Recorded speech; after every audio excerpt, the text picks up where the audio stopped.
আমরা প্রত্যেকটা মুসলিম এই মাসটার জন্য অপেক্ষা করি কবে রহমতের মাস আসবে। ফাইনালি রোজার মাস চলেই আসলো, আলহামদুলিল্লাহ। রোজার কথা শুনলেই কেমন যেন একটা ভালো লাগা কাজ করে। আমার মনে হয় এই ভালো লাগাটা প্রত্যেকটা মুসলিমের মধ্যেই কাজ করে। আলহামদুলিল্লাহ পরিবারের সাথে আরেকটি মাহে রমজান মাস কাটাচ্ছি।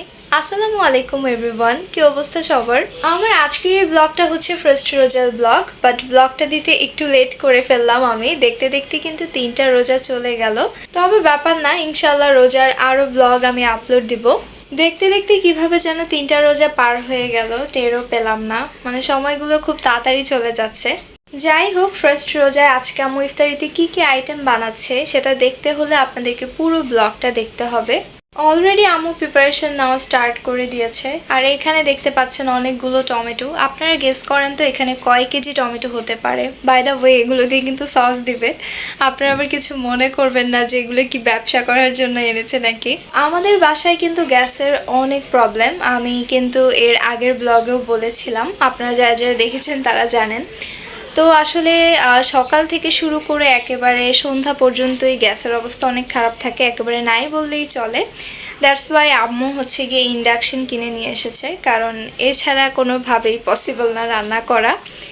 এখানে হচ্ছে আম্মু পেঁয়াজগুলোকে ভেজে নিচ্ছিল, আর এগুলো কিন্তু হোমমেড পেঁয়াজু আমার আম্মু নিজে বানিয়েছে। আর এখানে হচ্ছে আলুর চপের জন্য আলুটাকে ভেজে নিচ্ছিল। এই চপটা এত বেশি মজার, অনেক মজার এই চপটা। আম্মু এটা প্রায় বানিয়ে থাকে। এখানে হচ্ছে আমি ওয়াটারমেলন নিয়ে বসে গেলাম। আমি এখন এই ফ্রুটটা কাটবো। আমার ফ্রুটস কাটতে অনেক বেশি ভালো লাগে, সেটা যেই ফ্রুটসই হোক না কেন। স্পেশালি আমার ওয়াটারমেলন কাটতে অনেক বেশি ভালো লাগে, তাই আর কি আমি এই তরমুজ কাটার দায়িত্বটা নিয়েছি।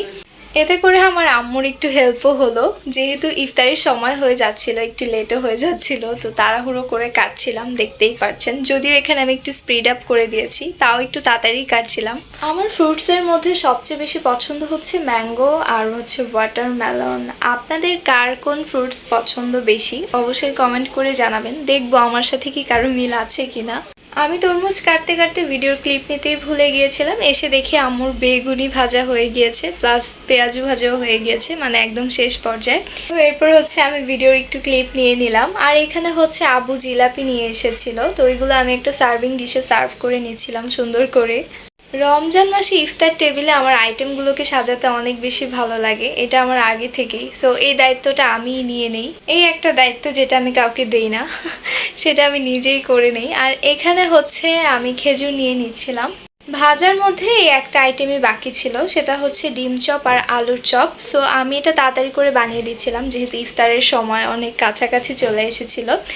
তো আম্মুকে বানিয়ে দিচ্ছিলাম, আর আম্মু এগুলো ভেজে নিচ্ছিল। আর এইদিকে হচ্ছে বেলের শরবত বানিয়ে নিয়েছি। রমজান মাসে আমরা বেলের শরবত খেতে অনেক বেশি পছন্দ করি, সো এর জন্য বেলের শরবতই বেশিরভাগ বানানো হয়। তো আজকেও ঠিক তাই, বেলের শরবত বানিয়ে নিলাম। এরই মাঝে ইফতারের সবগুলো আইটেম রেডি হয়ে গিয়েছে, আলহামদুলিল্লাহ। আমরা ঠিক সময় মতো সব কিছু রেডি করতে পেরেছি।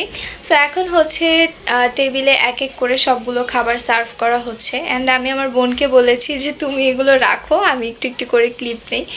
সো যাই হোক, আমাদের আজকের ইফতার আইটেমে কি কি আছে সেটা আমি একবার বলে দেই। আলুর চপ, ডিম চপ, পেঁয়াজু, বেগুনি, জিলাপি, আনারস, তরমুজ, খেজুর, আঙ্গুর, বেলের শরবত।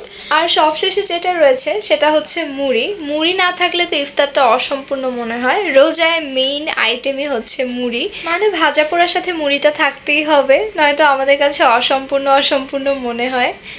এরই মাঝে কিন্তু আজান দিয়ে দিয়েছে, আর আমরা সবাই একসাথে খেজুর খেয়ে রোজা ভাঙছিলাম। আলহামদুলিল্লাহ পরিবারের সাথে ইফতার করতে পারছি। পরিবারের সাথে ইফতার করাটা এটাও একটা ভাগ্যের ব্যাপার বলতে পারেন, কারণ যারা বিদেশে থাকে তারা কিন্তু পরিবারের সাথে ইফতার করতে পারে না, যেটা অনেক কষ্টের একটা বিষয়। আমার এটা বলার রিজন একটাই, কারণ হচ্ছে আমার মামাও বিদেশে থাকে। তো আমরা প্রতিদিন যখন ইফতার করতে বসি তখন আর কি মামার কথা মনে পড়ে যায়, আর মামাও যখন ইফতার করতে বসে তখন আমাদের কথা মনে পড়ে যায়। সো এই আর কি মনে পড়েছিল, তাই আর কি আপনাদের সাথে শেয়ার করলাম। যাই হোক, এখানে হচ্ছে আমি সবগুলো আইটেম এক এক করে ট্রাই করছিলাম। দেখতেই পাচ্ছেন আমি এখানে তরমুজ খাচ্ছি, আমার পছন্দের ফ্রুট। সো এখানে আঙ্কুরও খাচ্ছিলাম, মানে সব কিছুই ট্রাই করছিলাম। আর স্পেশালি আম্মুর ভাজা পোড়াগুলো অনেক বেশি মজা হয়েছে। সব কিছুর জন্য আলহামদুলিল্লাহ। আমার আজকের ব্লগটা ছিল এই পর্যন্তই। আই হোপ আপনাদের কাছে ভালো লেগেছে। ভালো লাগলে অবশ্যই like, comment, share and subscribe my YouTube channel, follow my Facebook page. দেখা হচ্ছে নেক্সট কোনো ব্লগে। সেই পর্যন্ত সবাই সুস্থ থাকবেন, ভালো থাকবেন, নিরাপদে থাকবেন। আমার অ্যান্ড আমার ফ্যামিলির জন্য দোয়া করবেন। Thanks for watching this video. আল্লাহ হাফেজ।